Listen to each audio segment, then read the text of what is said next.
Alright, guys, so for today's Bible lesson, I'm going to be showing you your new memory verse and introducing it to you.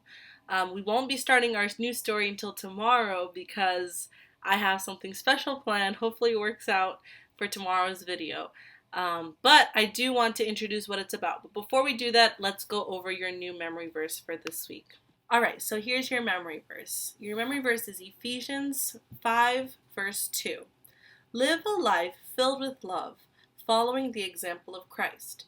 He loved us and offered himself as a sacrifice for us, a pleasing aroma to God.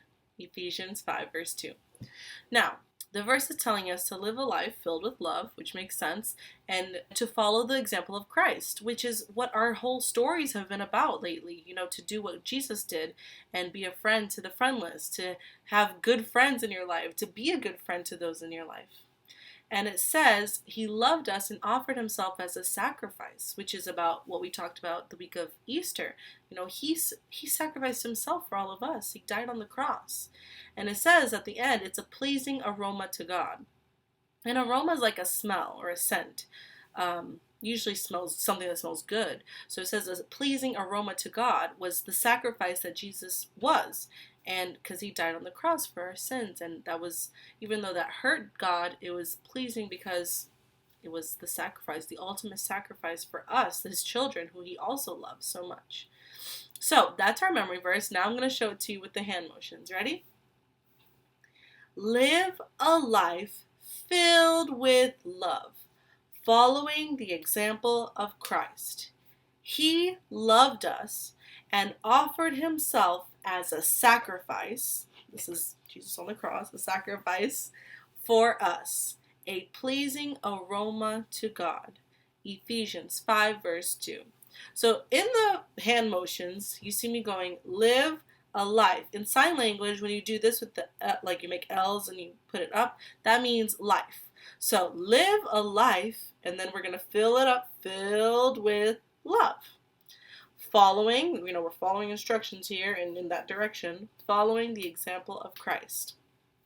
He loved us, that makes sense, and offered himself, I'm offering you something, offered himself as a sacrifice, then this is Jesus on the cross, putting his arms on the cross, for us. And the last part is, I'm doing this because it's like I'm bringing in the smell, a pleasing aroma to God. And that's it, Ephesians 5, verse 2. Not that bad, right? So let's do it one last time with the hand motions. Live a life filled with love, following the example of Christ. He loved us and offered himself as a sacrifice for us, a pleasing aroma to God. Ephesians 5, verse 2. Not that bad. So be sure to practice that memory verse for this week.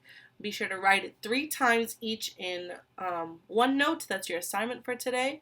And before we go, let's just talk real quick about what we're going to be talking about this week. So, as you know, Jesus was a friend to the friendless, but Jesus also had personal friends of his own. We know about the disciples, and Jesus also had 3 very special friends. Remember, one of them I told you that he raised him from the dead, which is Lazarus, who was a really good friend of Lazarus. And Lazarus had 2 sisters, Mary and Martha. And this week's story, part of it anyway, tomorrow's story, is going to be about Mary and Martha. They're sisters, but they were complete opposites in the story we're going to talk about tomorrow. One was a little bit worried about things. The other one was very calm and trusting. And sometimes, especially right now, things are so insane right now. People are probably acting both ways. Some people are probably freaking out and worried and other people are probably, you know what, this is in God's hands. It's okay. As long as we have so many reasons to be thankful. God's got this. The other hand is probably feeling that way. So we're going to talk about tomorrow which one is good, which one is the right way to behave. And anyways, I'm really excited about tomorrow's story. I hope you guys are too. Be sure to do today's assignments and get ready for the stories for this week.